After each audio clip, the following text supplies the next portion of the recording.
Recopilación de todos los videos de El Chaco. Pueden saltar de capítulo en la barra de tiempo.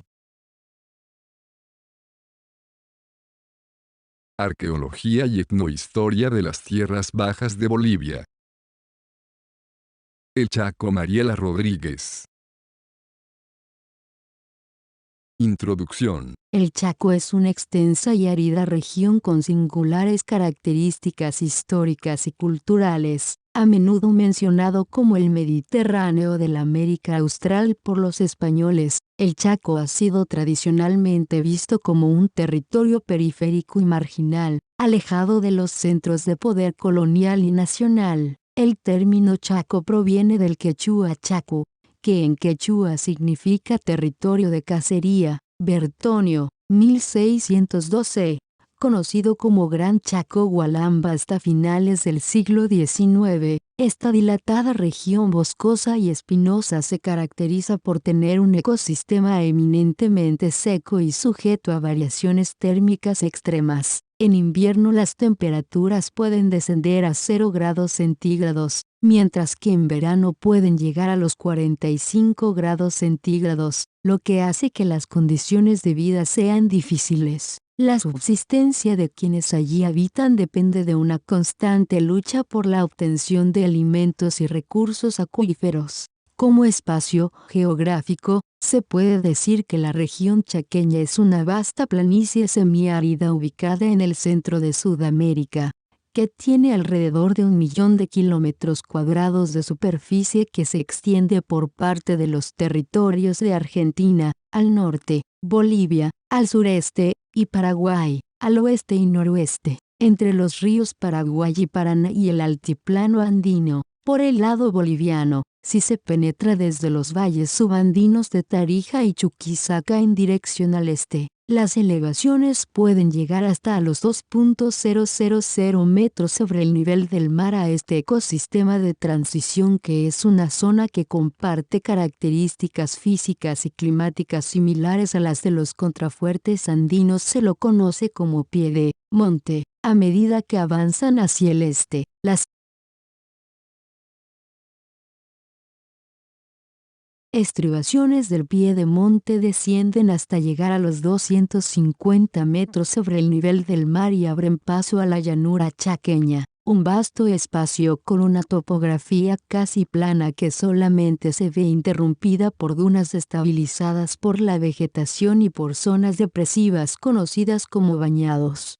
Contrariamente a la visión tradicional de un espacio considerado marginal y aislado, lo cierto es que el Chaco ha sido históricamente una zona de intercambio e influencia recíproca de zonas adyacentes y, a su vez, de contactos entre los diferentes grupos que lo habitaron, incluidos los no indígenas. Combes, Villar y Lourey, 2009. Si bien algunas de sus vías fluviales constituyen un vínculo natural entre los enclaves andinos y los ríos amazónicos, los pantanos y arenas movedizas que dejan a su paso dificultan el tránsito humano durante gran parte del año. Esto explicaría por qué el Chaco aparece en las fuentes históricas como una tierra fragosa, mientras que la multitud de naciones que ahí habitaban son calificadas como fieras indómitas salvajes en permanente guerra con los españoles. Lozano,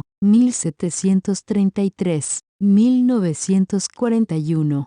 15. La indiscutible problemática de fondo en el quehacer histórico y etnográfico del Chaco ha sido la diversidad cultural y étnica de sus habitantes, así como las influencias y aportes externos que pudieron haber asimilado de zonas vecinas, como los Andes al oeste, la Franja Chiquitana al norte o el Pantanal al noreste, a la complejidad misma que supone abordar el poblamiento étnico de una región de por sí poco conocida y habitada por numerosas naciones, a menudo confundidas por los colonizadores. Se suma la parquedad de las informaciones contenidas en las fuentes escritas tempranas, sobre todo para el interior del Chaco, donde son prácticamente nulas y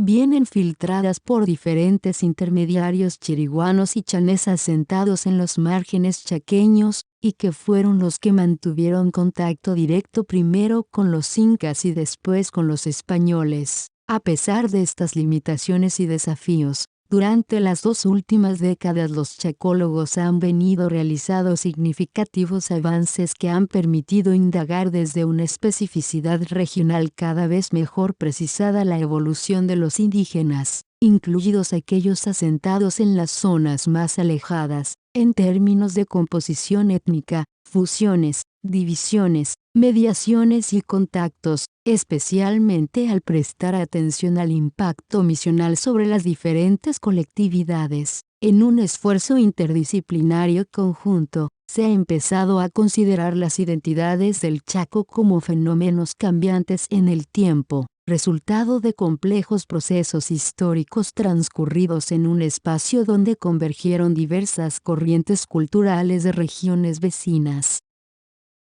Figura 148. Mapa étnico del Chaco para el siglo XVIII. Fuente, Lozano, 1733-1941.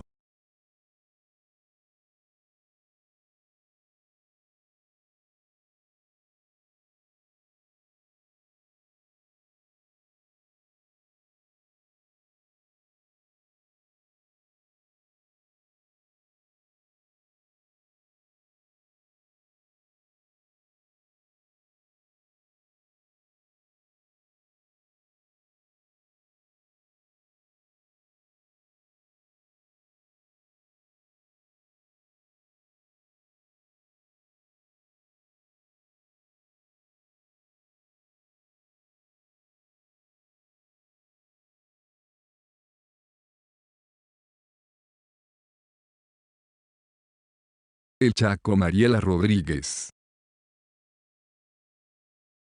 El Chaco, como espacio geográfico y cultural. El confinamiento del Chaco y la débil influencia política que Charcas ejercía sobre este, pueden corroborarse en las fuentes coloniales tempranas, que hacen referencia a su situación de marginalidad e impenetrabilidad, asociada a menudo al extremo salvajismo de sus moradores. Si bien la situación en la frontera se tornó especialmente violenta poco después de la conquista del Perú, se tienen noticias sobre las tensiones entre incas y chiriguanos al menos desde tiempos de Tupac Yupanqui, 1417 a 93, cuando éste intentó fallidamente ampliar sus dominios desde el Collasuyo. Asimismo, es también sabido que al menos desde el siglo XV un ancho arco fronterizo neutral que no pertenecía a nadie, podía ser transitado, separando los dominios territoriales del Tavantinsuyo de la cordillera chiriguana.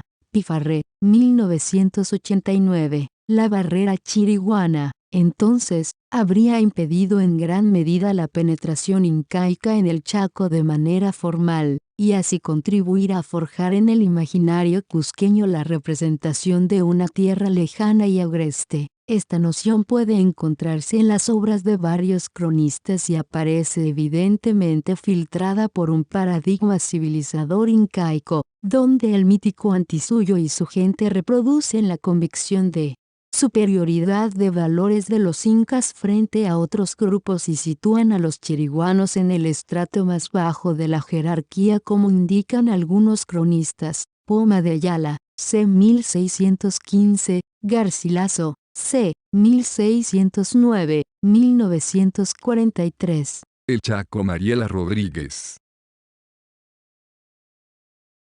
Registros materiales y escritos para una etnohistoria chaqueña. Al indagar en la complejidad del poblamiento étnico del Chaco, el panorama general que nos ofrecen las fuentes materiales y escritas deja grandes lagunas para la época prehispánica. En efecto, está la fragmentación social y étnica de los diferentes grupos a lo largo del tiempo que la profusión de etnónimos en la documentación ha generado gran confusión entre los autores, quienes a menudo han buscado signos de equivalencia del presente con el pasado para explicar las identidades actuales, negándoles así historicidad. Combes, 2009. B. Grande. A esto se suma la poca precisión con la que usualmente se manejan conceptos, como grupo étnico, y se los asocia a secas a una organización sociopolítica, cuando en realidad no sabemos a ciencia cierta que nos remiten. Barragán, 1994. La escasez de investigación de la arqueología chaqueña en nuestro país hace que necesariamente acudamos a los estudios realizados en el Chaco argentino, que presentan mayores avances, sobre todo en relación a dataciones y hallazgos de urnas funerarias. A pesar de que los datos no son definitivos, los mismos han permitido conjeturar la presencia de una cultura prehistórica netamente chaqueña influenciada por los grupos calchaquíes provenientes del oeste. Bowman, 1908, Nordenskjöld, 1903, Lima. Comunicación personal. Ante los grandes vacíos derivados de la ausencia de información escrita y estudios arqueológicos pormenorizados, los autores se refuerzan con ayuda de filólogos y lingüistas, que han clasificado a los grupos típicamente chaqueños en distintas familias lingüísticas: Mataco, Guaycurú, Lule-Vilela, lengua mascoy, Samuco, Arawak y Tupi-Guaraní, este último también hablado en Argentina y Paraguay, aunque el mayor número de hablantes se encuentra en Bolivia. Aun cuando la mayoría de estas categorizaciones han sido formuladas a partir de fuentes históricas bastante más tardías, no pasa desapercibido el hecho de que en el Chaco nos encontramos ante una pluralidad de troncos lingüísticos, algunos de ellos vinculados a los grupos del sur, como es el caso de la lengua Lule-Vilela, otros, más bien, a los grupos amazónicos de lengua arawak del norte.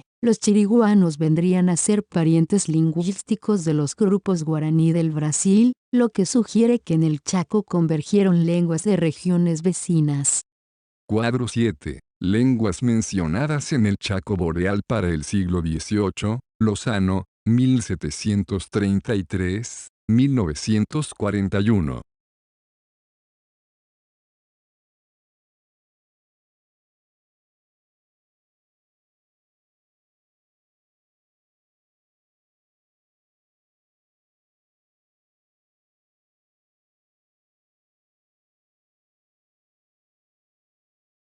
Mariela Rodríguez.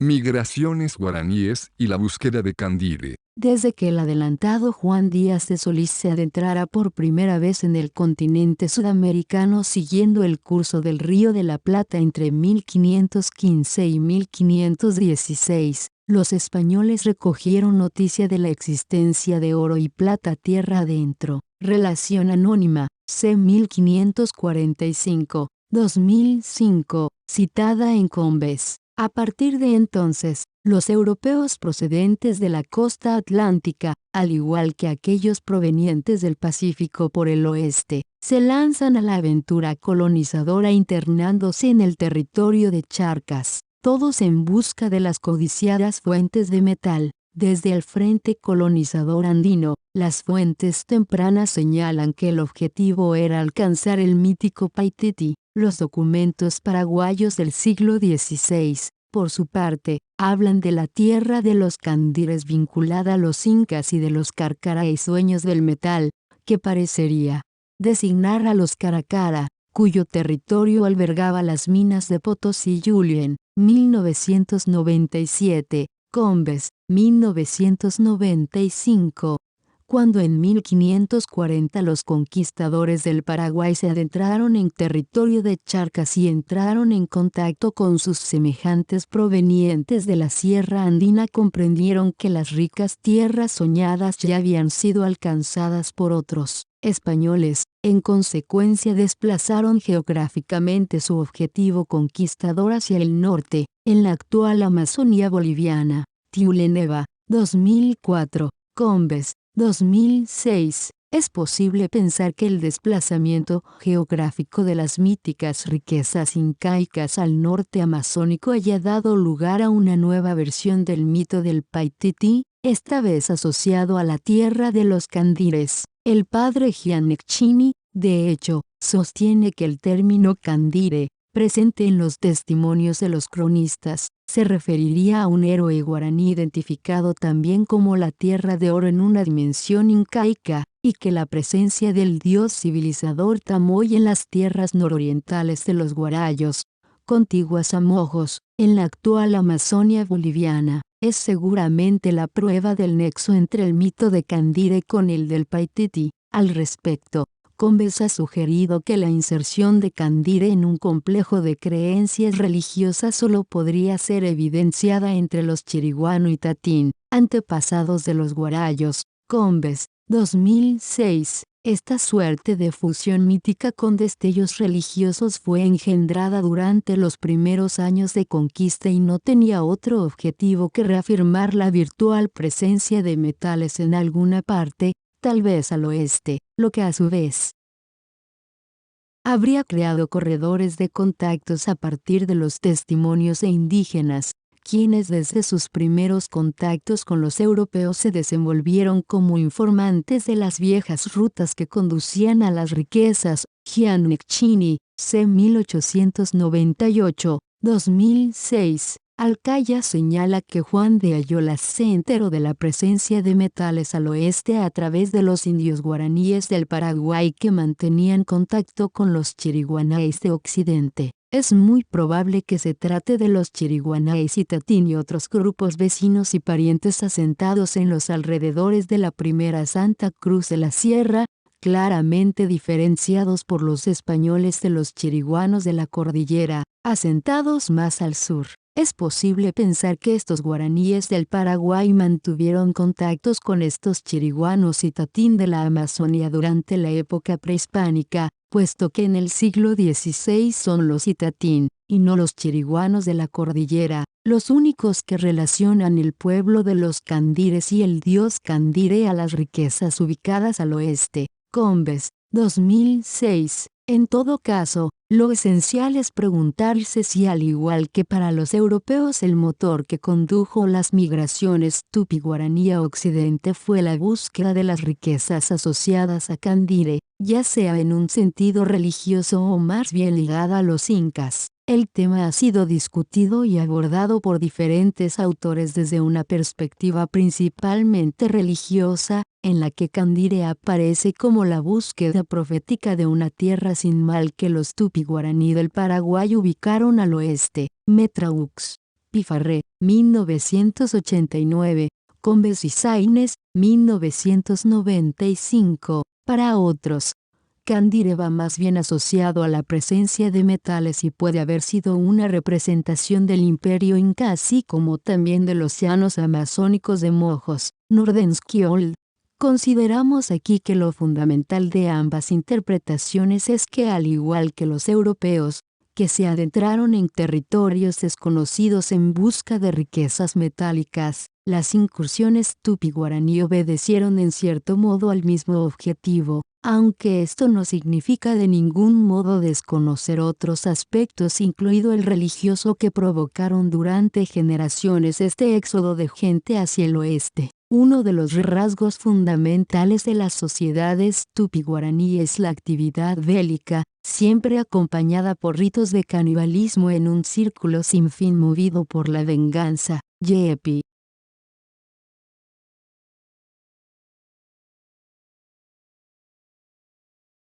De hecho, guaraní no quiere decir otra cosa que guerrero. Combes, 1986. Langer, 1996. Si bien todo parece indicar que al momento de la llegada de los españoles estos grupos tupi-guaraníes intentaban asegurar su poder en la cordillera, las sucesivas oleadas migratorias a lo largo de varios siglos, lejos estuvieron de estar exentas de obstáculos y penosas travesías de las que poco o nada se sabe. Sáenz, 1995. El enclastre sugiere que las migraciones respondieron a una situación de crisis política en contra del surgimiento de un Estado, con las consecuentes disputas entre líderes religiosos y jefes, interpretación seguida por Pifarré, quien además señala que el crecimiento demográfico y las limitaciones productivas pudieron haber jugado un rol importante. Otros autores descartan esta visión predominantemente política y señalan que es probable que cada migración haya respondido a una serie de motivos en particular,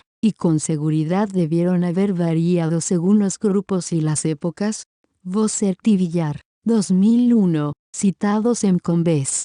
Por lo tanto, desacuerdos políticos e incluso tensiones religiosas originados de las constantes contiendas bélicas entre los diferentes grupos tupi-guaraníes pudieron haber sido de principio las causas de las sucesivas oleadas migratorias hacia Occidente en busca de nuevas tierras a través de varios siglos. La ruta al norte, que va del Paraná al Pilcomayo, la del noroeste, desde el Alto Paraguay al Guapay, y la ruta central, a través de los llanos del Chaco con procedencia de Asunción, fueron los itinerarios utilizados, esto al menos en las entradas del siglo XVI.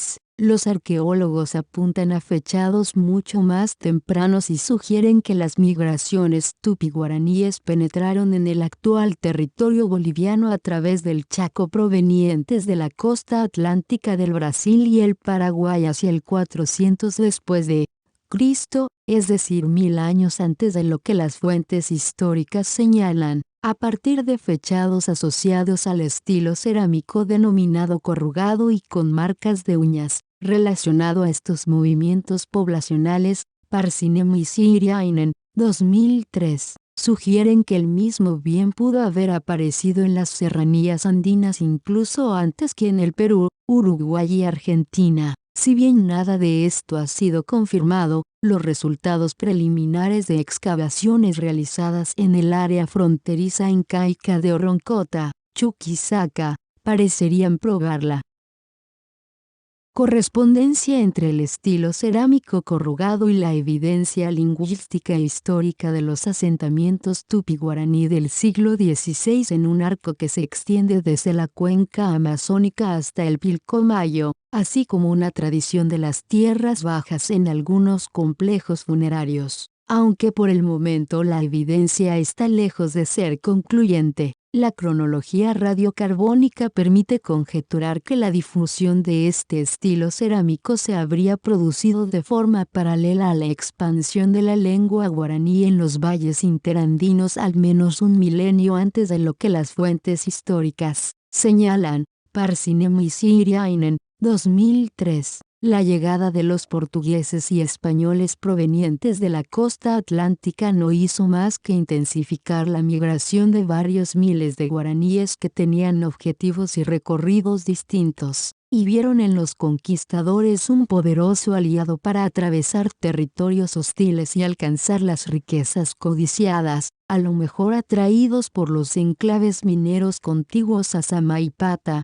Combes, 2012. Díaz de Guzmán señala que miles de guaraníes en busca de metales habrían acompañado al conquistador Alejo García en calidad de aliados entre 1522 y 1526, hasta llegar a las serranías andinas e intentar sacar el mayor provecho del viaje y obtener riquezas en asaltos o intercambiándolas a los españoles por armas o esclavos. Podemos concluir, en resumen, que desde la perspectiva indígena todo parece indicar que la migración fue la solución política al estado de crisis que vivían los diferentes grupos tupi-guaraníes envueltos en permanentes contiendas bélicas. Y aunque no lleguemos a conocer la verdadera magnitud y alcances de estos desplazamientos, los aspectos fundamentales que establecieron estos itinerarios del Candire se circunscriben, por un lado, en un abastecimiento de metal. Esto incluye armas y herramientas, ya sea por el intercambio pacífico o por la fuerza y, por el otro, la búsqueda de refugio en un viaje sin retorno. Chaco Mariela Rodríguez. Los bárbaros chiriguanos de la periferia noroccidental. Son advenedizos, señalaba el oidor Juan de Matienzo de los chiriguanos, enfatizando de este modo su condición de forasteros usurpadores, que irrumpieron en los llanos sometiendo a los naturales, Ciertamente Matienzo no dramatizaba al considerar a los chiriguanos una amenaza a los intereses de expansión coloniales al Río de la Plata, puesto que a partir del segundo tercio del siglo XVI su poder en la cordillera había conseguido afianzarse y fortalecerse, favorecido en buena medida por las entradas de conquista de las que tomaron parte en calidad de aliados los españoles.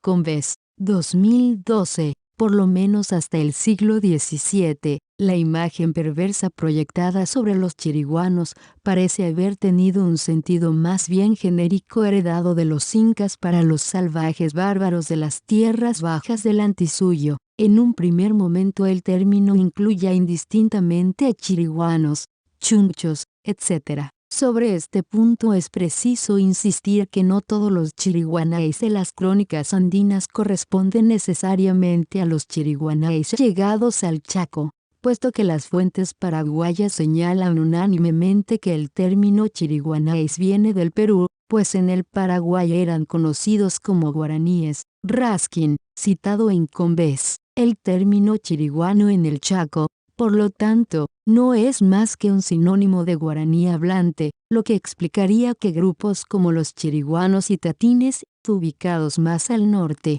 a menudo fueran incluidos en esta categoría. Langer, 2010, Oliveto, 2010, Combes, 2012. En relación a su condición de advenedizos, es muy posible que los antepasados de los chiriguanos, o al menos de algunos de ellos, hayan sido los guaranicarios del litoral atlántico, que fueron tupinizados por sus vecinos del litoral atlántico. Esta hipótesis parecería alinearse con la evidencia de cerámica corrugada brasileña asociada a estos movimientos poblacionales y su aparición en las vertientes andinas. Parsinemo y Siriainen, 2003. Son necesarios, desde luego, más estudios interdisciplinarios que apoyan esta hipótesis. Los cronistas señalan que estos chiriguanáes oriundos de la cordillera se adentraron en el Chaco y el piedemonte andino provenientes del este y haciéndoles guerra en su travesía a los indios de los llanos,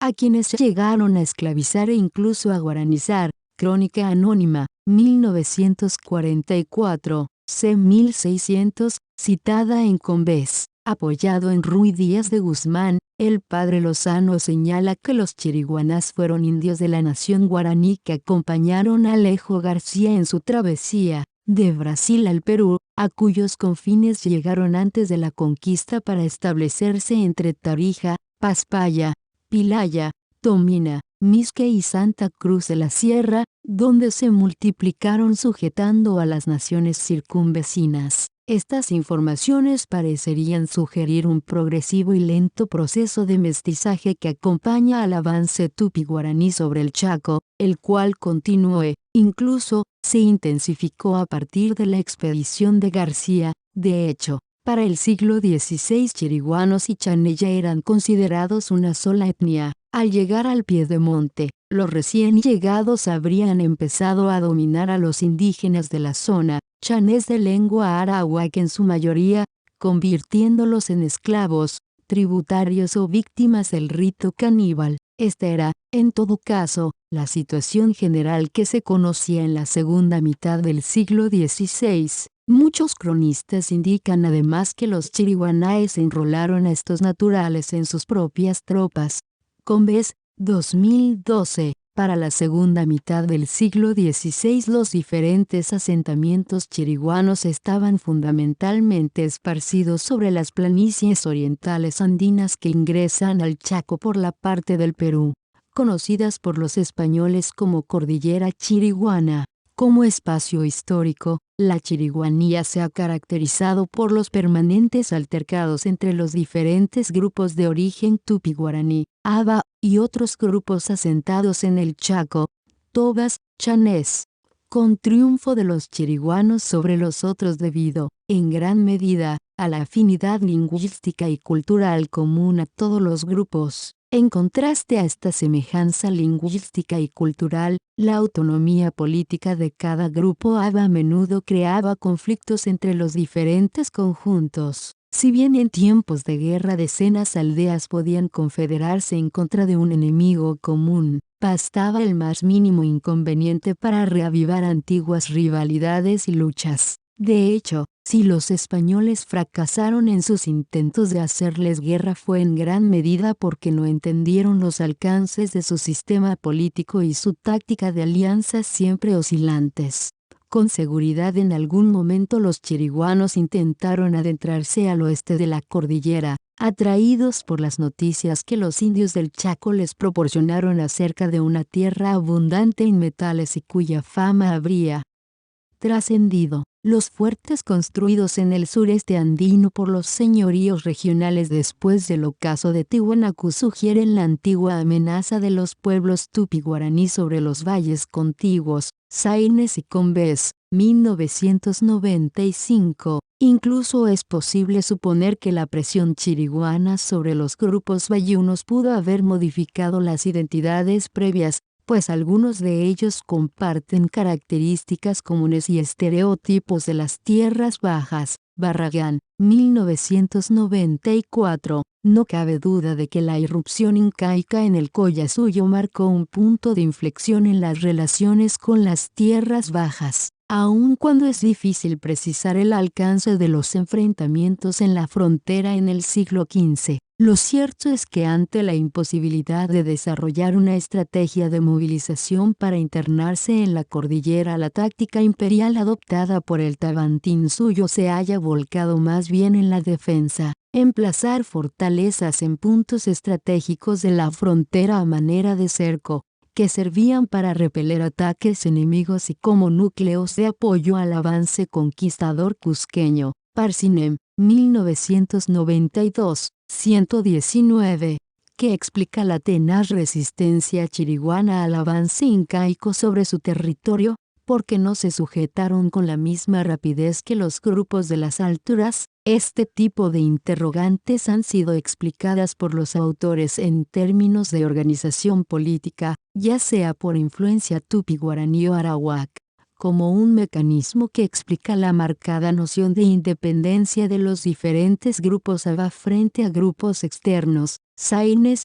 Combes, 2005. Si bien no es nuestra intención detenernos a explicar el componente político como una estrategia indígena de autonomía, no deja de ser evidente el contraste entre sociedades centralizadas, como las del altiplano, frente a sociedades de tierras bajas, carentes de grandes asentamientos humanos, muy autónomas entre sí y con un sistema de alianzas sumamente inestables que resultaba disfuncional a los intereses del Tawantinsuyo. Si Tupac Yupanqui no tuvo éxito en penetrar la cordillera, y por ende el interior del Chaco, es factible pensar que la estrategia implementada por Huayna Cápac, 1493-1525, de cercar parcialmente la frontera, se halla debido a la poca garantía que la conquista eminentemente militar de estos grupos tan dispares ofrecía al bienestar del imperio, al menos en un mediano plazo.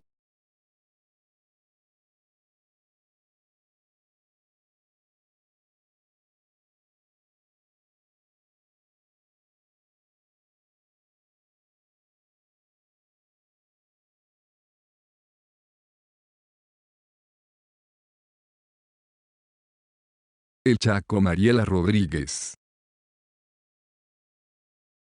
El recóndito interior chaqueño. Penetrando hacia el sur y el este de la cordillera chiriguana, entre el río Bermejo y el río Paraguay hasta llegar a Asunción, cruza el interior del Chaco boreal, una vasta planicie desértica habitada por numerosas naciones, la mayoría de ellas desconocidas para los europeos en el siglo XVI. Este desconocimiento bien puede explicarse no solo por la inaccesibilidad del territorio chaqueño, a la que ya nos hemos referido, sino también por las permanentes contiendas que los diferentes grupos de las orillas oeste y este mantuvieron con los españoles, negándoles el acceso a los parajes más alejados. La agresividad del medio ambiente en el Chaco interior se ve en cierto modo compensada por la relativa abundancia de peces y animales de caza a orillas de los ríos y por la presencia de bosques abundantes en frutos secos comestibles. Nordenskjöld, 2002, 1912. Esto es lo que ha permitido la supervivencia de los diferentes conjuntos indígenas, todos nómadas, por lo general poco numerosos, moradores de aldeas relativamente pequeñas y practicantes de una agricultura que se limitaba a su subsistencia. Los indígenas del Chaco adentro debían realizar continuas migraciones estacionales moviéndose de una fuente de agua a otra para abastecerse de frutos y agua potable. Langer, 1996. Por lo que a menudo han sido incluidos en la categoría de grupos cazadores y recolectores por los diferentes autores. Hasta la Guerra del Chaco el incógnito interior preservó un complejo mosaico de grupos que hablaban diversos idiomas de los troncos lingüísticos mataco, guaycurú y samuco, aunque las fuentes señalan que entre los moradores también estaban grupos vinculados a los incas, como orejones y churumatas. Sobre este punto, se sabe que los incas enviaron orejones chichas e indios churumatas a poblar varias partes de la zona del Gran Chaco. Sin embargo, no se puede afirmar que la cartografía guarde correspondencia con los etnónimos del siglo XVI, ya que el impacto de las reducciones misionales dieron lugar a una serie de ajustes, recomposiciones, procesos y evoluciones que no deben ser pasados por alto. Los cronistas señalan que las naciones del Chaco eran comedoras de carne humana y en general se distinguían poco en sus irracionales costumbres. A diferencia de los chiriguanos y chanés de la periferia occidental, cuyos antepasados penetraron desde zonas tropicales del este y el norte, hay elementos que permiten conjeturar que los grupos típicamente chaqueños, Toba, Wichi, Mataco, Guaycurú, etc., pudieron haber sido empujados desde el sur del continente e ingresado al Chaco a través de las pampas argentinas. Nordenskjöld, 2002, 1912, Bowman, 1908. Otros grupos internos, como los de habla samuca asentados al noreste, a menudo considerados como grupos chaqueños atípicos por su organización social en clanes, cuyo origen se desconoce completamente. Es posible que en algún momento hayan recibido alguna influencia de grupos de la Chiquitania, e incluso de grupos bororos y otuquis de la región hoy conocida como el Pantanal, inclusive hasta llegar a mestizarse con ellos. Combes, 2009. B. Grande. La convivencia en un entorno hostil como el chaqueño a menudo desataba conflictos entre los diferentes grupos por el dominio del río y la pesca, lo que habría dado lugar a que grupos más fuertes se apoderasen de las fuentes de alimentos y empujaran a los más débiles a las regiones más apartadas. Todavía en el siglo XIX, Nordenskjöld observaba que ningún grupo se atrevía a penetrar en territorios de recolección de otro, lo que muestra con seguridad que en algún momento se produjeron verdaderas guerras de conquista, en las cuales uno de los grupos terminaba sometiendo al otro o lo desplazaba a zonas más alejadas, para modificar así las zonas de dominio de los grupos y a la vez establecer una lógica de graduaciones jerárquicas entre las diferentes entidades sociales y étnicas. Se puede decir, desde esta perspectiva, que el destierro de los grupos nómadas más primitivos al recóndito interior y el afianzamiento de sociedades agrícolas como chanés o chiriguanos en las zonas más fértiles de la periferia bien pueden explicarse por el antagonismo entre sociedades agrícolas y sociedades de cazadores-recolectores, que por lo general ha conducido a la extinción o, en este caso, al empuje de estas últimas hacia las zonas más remotas del Chaco boreal y engendrar en su seno relaciones de todo tipo entre las diferentes jerarquías étnicas. Chaco. Mariela Rodríguez. Dependencia socio-periferia, influencias y aportes de regiones externas al interior. El Chaco Boreal es una zona que permaneció aislada y a la vez interconectada con regiones vecinas de las que absorbió las influencias y aportes externos filtrados a través de las periferias. Estos contactos acaso milenarios han sido explicados a partir del concepto de dependencia socioperiférica, Susnik, 1980, Villar, 2001, Richard, 2008 y Combes, 2009 B. Grande. Dicha noción permite explicar aquellos contactos de las poblaciones chaqueñas con grupos de su contorno occidental, oriental y septentrional, y que sobrellevaron una dependencia de los grupos cazadores-recolectores del interior a menudo considerados típicamente chaqueños respecto a los agricultores de las orillas y que generaron intercambios de diversa índole. Combes, 2009 B. Grande. La permeabilidad de los contornos chaqueños y su influencia sobre la vasta planicie interna pueden ser ejemplificadas a partir del trabajo de Combes, 2009 B. Grande, quien reivindica la importancia de los contactos entre los grupos de habla samuca de la tierra adentro y grupos de agricultores chiquitos ubicados al norte, a los que califica como socioperiféricos. Apoyándose en las parcas informaciones tempranas sobre el interior, Combes constata cierta dependencia de los grupos samuco con los chiquitos de habla arawak, con quienes mantuvieron relaciones en calidad de subordinados, por ejemplo, como de mano de obra eventual, aunque integrados luego mediante alianza matrimonial. Asimismo y a partir de la misma lógica no descarta lejanas influencias de grupos, como los bororoso tuquis procedentes de la región conocida hoy como Pantanal. Más allá de escribir una historia propiamente dicha sobre el interior chaqueño en tiempos remotos, las pocas pero significativas constataciones de Combes permiten pesquisar de forma parcial el surgimiento de identidades y jerarquías grupales.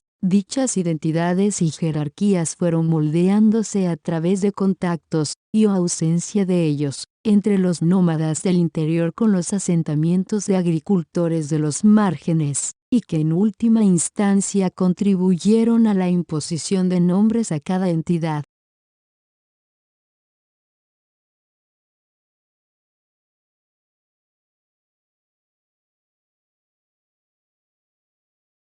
Mariela Rodríguez. Entre la historia y la arqueología, la frontera incaica con el Chaco.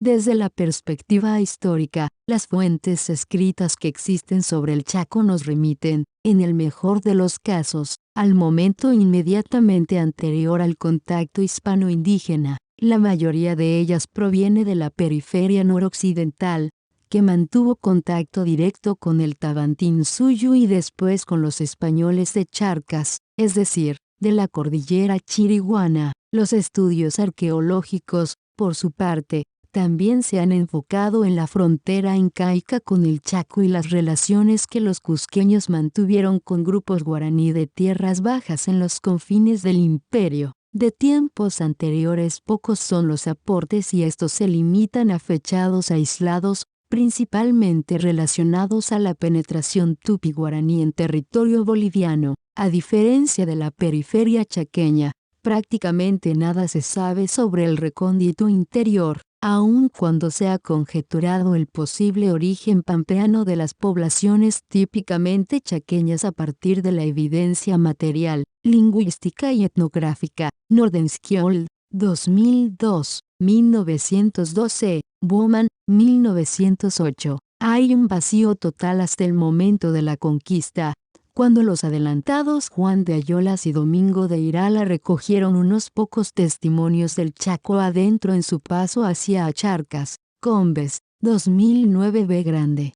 Como vemos, los vacíos históricos en el Chaco no solo son temporales sino también espaciales. Sobre este punto, es preciso insistir que los supuestos relacionados a la dependencia de los grupos del interior respecto de los de la periferia y el establecimiento de jerarquías étnicas a lo largo del tiempo se apoyan sobre breves constataciones. Hemos decidido, sin embargo, incluirlos como parte de este ensayo general sobre la región para que el lector comprenda mejor la complejidad de las interacciones entre los diferentes grupos chaqueños a lo largo del tiempo, y que a nuestro entender pueden ser dilucidadas en una lógica de oposición de grupos de cazadores-recolectores frente a sociedades agrícolas sedentarias. A mediados del siglo XV, cuando el Inca Pachacuti gobernaba en el Cusco, las tropas incaicas entraron en el Collasuyo conquistando a las poblaciones del altiplano así como a los grupos bayunos de la frontera,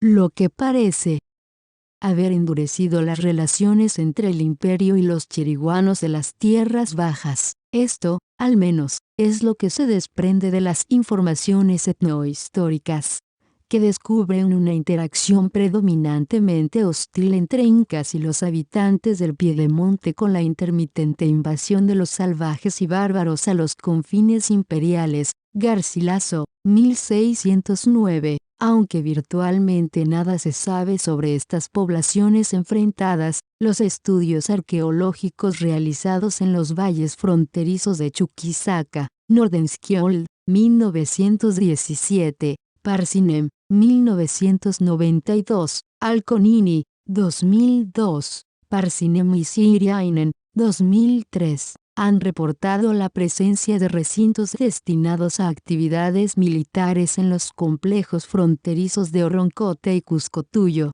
que parecería confirmar lo que las fuentes históricas indican. Los mismos estudios son los que también han reportado la presencia de alfarería chiriguana en recintos vecinos de carácter festivo y ceremonial, lo que sugiere que las fortalezas actuaron no solo como guarniciones fronterizas de defensa sino también como núcleos de intercambio entre el imperio y los grupos del Piedemonte, quienes incluso parecen haber tomado parte en ceremonias de carácter ritual patrocinadas por los mismos cusqueños como una forma de diplomacia incaica. Alconini, 2002. El establecimiento del denominado arco fronterizo al este del Collasuyo tiene mucho que ver con la presencia incaica en los valles. Es en esta trama de reconfiguración espacial y social que la frontera imperial con el Chaco adquiere características peculiares respecto a otras regiones del Tavantinsuyo, puesto que los incas confrontaron a grupos seminómadas con una personalidad guerrera que contribuyó a una frontera altamente volátil con continuos ciclos de alianzas seguidos de conflictos, así como su tenaz resistencia a ser incorporados como tributarios del Inca. Alconini, 2002. Se puede decir que la frontera incaica con el Chaco fue una de las más disputadas entre las sociedades centralizadas de las tierras altas y las poblaciones sin estado de tierras bajas. Combes y Sáenz, 1995. Este espacio de transición ecológica y simbólica resultó socialmente en una frontera donde convergieron poblaciones de las tierras altas mitimaes trasplantados por el Inca y expertos metalúrgicos, bayunos oriundos y grupos provenientes del Piedemonte, chanes que comerciaban con el metal, y una suerte de área de simbiosis sociocultural. Sáenz, 1986, en cuyo seno se produjeron intercambios de distinta índole marcados por ciclos de violencia, subiendo en una curva que va del Pilcomayo hasta el Río Grande, pasando por Samaipata. El dominio incaico se materializó en la fortificación de una frontera, más precisamente, en la edificación de asentamientos multiétnicos de colonización fronteriza sometidos a la amenaza de las intermitentes incursiones de los pueblos tupi-guaraníes provenientes del este. Combes y Sáenz, 1995. Naturalmente, los mecanismos de control y dominación empleados por los incas para mantener el equilibrio en un espacio donde confluyen diversa gente y ambientes variaron localmente. Al sureste, en los valles sureños de Tarija y Chuquisaca contiguos al Pilcomayo, los incas establecieron una alianza política con grupos bayunos locales, como Yamparas, Churumatas o Chillas, quienes permitieron la presencia de las mitimaes sobre sus dominios. Malpas y Alconini, 2010. Más al norte, hacia la cuenca del Río Grande, al suroeste de Santa Cruz de la Sierra, en pleno territorio chiriguano. Se ha confirmado la presencia de los incas y sus probables mitimaes labradores del metal que explotaban las minas de Saipuru junto a sus vasallos chané de los llanos. En la región de los valles de Sintí y Tarija, la anexión incaica habría tenido un efecto multiplicador de las hostilidades con los tupi-guaraní. Parsinem, 1996. Aunque este sector de la frontera ha sido calificado como genéricamente militar, restos en las fortalezas de Orroncote y Cuscotuyo dejan ver una compleja interacción social, con los incas haciendo esfuerzos para incorporar a los grupos chiriguanos a través de intermediarios fronterizos locales, yamparas y chichas, que se desempeñaron como activos agentes en la ejecución de la agenda imperial. Los arqueólogos han propuesto que al sureste la frontera tomó la forma de un cerco militar tenue, un contorno incaico parcialmente militarizado, compuesto de un cordón de instalaciones que, a su vez, sirvió como punto de avanzada a la expansión imperial. Parsinen, 1992. Como los ataques chiriguanos tomaban la forma de incursiones relámpago y saqueos intermitentes, con seguridad en algún momento debió haberse abierto la posibilidad de negociar ciertos privilegios con los cusqueños, en un juego de alianzas sumamente versátiles que devinieron periodos de relativa paz y encuentros de acercamiento con los incas. El objetivo de las fortalezas fue precisamente asegurar la dominación en los confines del imperio e intentar avanzar sobre los chiriguanos utilizando mecanismos parcialmente pacíficos, para convertirse así en núcleos de intercambio entre los diferentes conjuntos sociales. Más al norte, siguiendo la cadena fronteriza hasta llegar a los alrededores de Santa Cruz de la Sierra, en plena cordillera chiriguana, historiadores y arqueólogos han venido discutiendo un capítulo olvidado de la historia incaica, la presencia imperial en las minas de Saipuru, al sur de Samaipata, que es mencionada por cronistas como Diego de Alcaya y Ruy de Guzmán.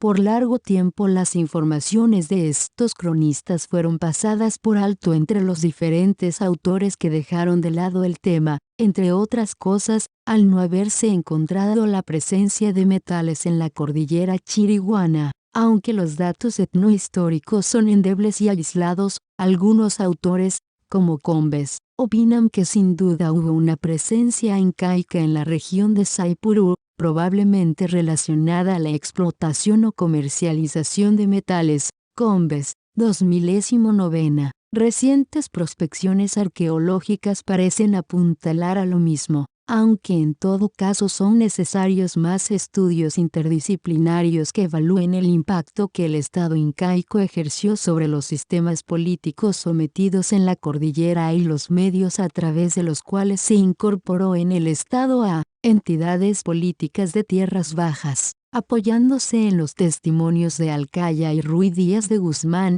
algunos autores indican que durante el reinado de Huayna Cápac los incas se dedicaron a levantar las principales fortalezas a lo largo de la frontera con la cordillera. El inca Huacane se habría establecido en Samaipata logrando someter al jefe Chané Tomacos y Grigotá y a sus vasallos Goligoli, Tendi y Vitupue. Pifarré, 1989. Combes, 2012. Posteriormente Huacane habría descubierto el cerro de Saipuru, ubicado más al sur, donde su hermano Condori empezó a labrar oro y plata con ayuda de algunos indios chané labradores de los llanos y comerciantes del metal, así como andinos de las tierras altas, posiblemente Mitimaes Caracara.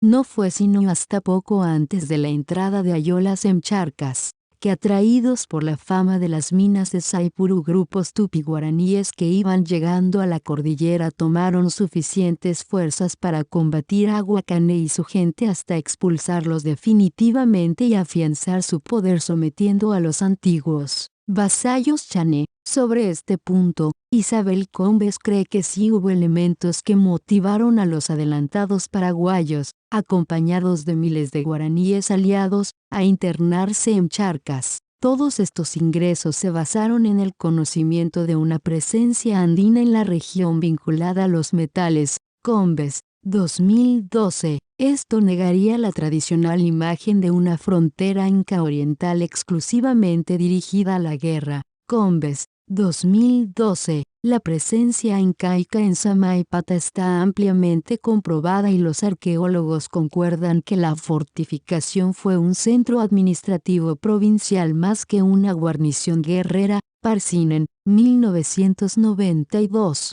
El área minera de Saipuru habría sido administrada desde Samaipata y poblada por expertos metalúrgicos andinos que sellaron su poder con los chané, comerciantes del metal. Parsinen y Siriainen, 2003. Combes, 2010. De ser cierto este postulado, los incas habrían utilizado medios pacíficos de alianza con los chané eventualmente basados en el trueque, para asegurar de este modo el avance imperial en la cordillera chiriguana. Recientes prospecciones arqueológicas llevadas a cabo en los alrededores de Charagua, localidad contigua a Saipuru, registraron cerámicas incas y restos de actividades metalúrgicas.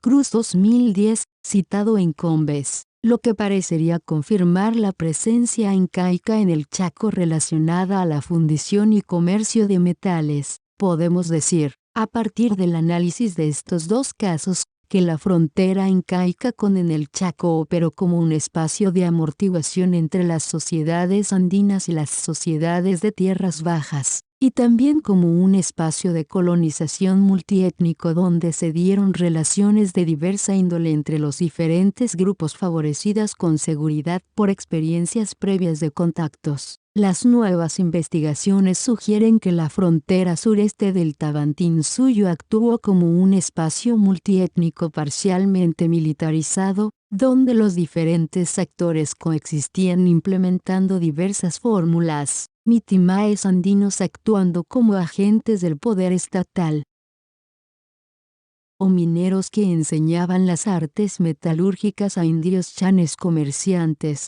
grupos bayunos locales que intervenían a nombre de sus comunidades pero también como portavoces de los incas, e incluso bárbaros que llegaron a tomar parte de celebraciones religiosas imperiales. La complejidad de estas relaciones puede ser vista como una forma de frontera al sur del Tavantinsuyo, donde coexistieron diversos mecanismos políticos que, en definitiva, hacían de los bárbaros chiriguanos parte del imperio. El Chaco. Mariela Rodríguez.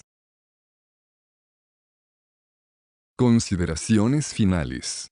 Los estudios arqueológicos y etnohistóricos de las tierras bajas de Bolivia nos revelan paisajes de bosques, selvas y llanuras habitados por grandes poblaciones multiétnicas y plurilingües. Desde tiempos milenarios estos grupos se diferenciaron económicamente y desarrollaron una especialización adaptativa de acuerdo al medio ecológico y geográfico que ocuparon. En algunas regiones se comenzó tempranamente a domesticar algunas especies de plantas, en otras se aprovecharon los recursos naturales que brindaban los ríos o las planicies aluviales. Con el pasar de los años, se implementaron economías complementarias basadas en la agricultura, el aprovechamiento de plantas silvestres, la caza y la pesca. A inicios de nuestra era, se confirma en el registro arqueológico de las tierras bajas que sociedades sedentarias sufren cambios sociales y políticos importantes. Posiblemente un aumento demográfico origina que las aldeas de varias poblaciones adquieran en algunos casos una estructura casi urbana. Diferentes grupos culturales construyeron grandes edificios, plazas, caminos y fortificaciones a lo largo de 1000 años. A estas obras se suman las construcciones dedicadas a la intensificación agrícola, que influyen de manera decisiva en la modificación del paisaje a gran escala. Evidencias arqueológicas de estas sociedades fueron encontradas hasta ahora únicamente en los llanos de Mojos, pero cruzando las fronteras de Bolivia, hacia el norte, Acre, al este, Rondônia y Mato Grosso, y al sur, Chaco argentino. Observamos que similares obras prehispánicas están siendo actualmente estudiadas. Tales hallazgos nos demuestran que en Pando, Santa Cruz y Tarija, cientos de sitios arqueológicos, correspondientes a diferentes periodos de tiempo y culturas prehispánicas, están todavía esperando contar su historia.